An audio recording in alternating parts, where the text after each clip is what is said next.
జిల్లా ఎమ్మిగనూరు మున్సిపాలిటీలో ఇంజనీరింగ్ కార్మికుల సమ్మె కొనసాగుతోంది.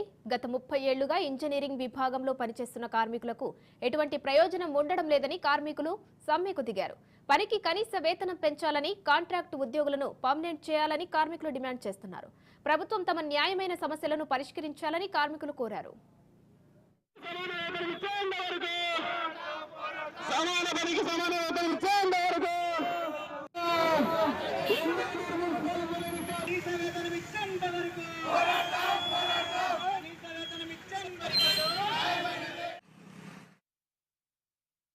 కనీస పనికి కనీస వేతనం.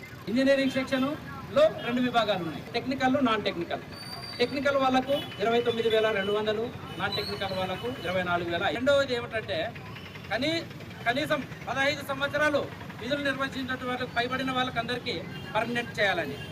అదేవిధంగా విధి నిర్వహణలో కనుక ఏదైనా ప్రమాదవశాత్తు ఏదైనా జరిగి చనిపోతే వారి కుటుంబ సభ్యులకి 10 లక్షల రూపాయలు ఎక్స్గ్రేషియా, వారి కుటుంబంలో ఒకరికి ఉద్యోగం.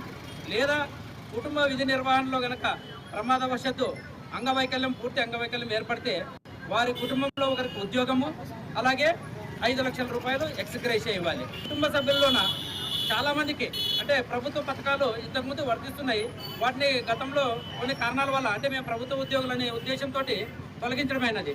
కానీ మేము ప్రభుత్వ ఉద్యోగులం కాదు, కేవలం అవుట్సోర్సింగ్ కాంట్రాక్ట్ పద్ధతి పని చేస్తుండేవాళ్ళం. కాబట్టి వీటిని కూడా పునరాలోచించి ప్రభుత్వం వారు మాకు సంబంధించినటువంటి అన్ని ప్రభుత్వ పథకాలను మా కుటుంబ సభ్యులకు, మా ఇంట్లో మా తల్లిదండ్రులకు కూడా ఏమైనా పెన్షన్స్ అవి ఉంటే కూడా మరలా పునరుద్ధరించాలని ఈ సభాముఖంగా వేడుకుంటున్నాము. ఈరోజు మన సమ్మె 6వ రోజుకు చేరుకుంది. కరోనా టైంలో మనము ఎన్ని విధాలుగా సాయం చేశామంటే అంత విధాలుగా మా ప్రాణాలకు తగ్గించి మేము పోరాడాము. మా కుటుంబాలని, తల్లిదండ్రులని, పిల్లల్ని వదిలేసి కరోనా టైంలో క్వారంటైన్ లో మనం చాలా వరకు పోరాడాము. కానీ అప్పుడు కూడా మాకు గుర్తింపు లేదు. పోలీసులు అని, తర్వాత పారిశుద్ధ్య కార్మికులు అని, డాక్టర్లు అని చెప్పి వాళ్ళ పేర్లు చెప్పారు. కానీ ఇంజనీరింగ్ కార్మికులని ఏ రోజు ఎక్కడ చెప్పలేదు. అప్పుడు మాకు గుర్తింపు లేదు, ఇప్పుడు మాకు గుర్తింపు లేదు. డిమాండ్లను గవర్నమెంట్ గుర్తించి ఇప్పటికైనా మా యొక్క సమస్యలను వాళ్ళు పరిష్కరించి మమ్మల్ని కాంట్రాక్ట్ పద్ధతి తీసేసి మమ్మల్ని రెగ్యులర్ చేయాలని, మా కనీస పనికి కనీస వేతనం ఇవ్వాలని, మమ్మల్ని గుర్తించాలని గవర్నమెంట్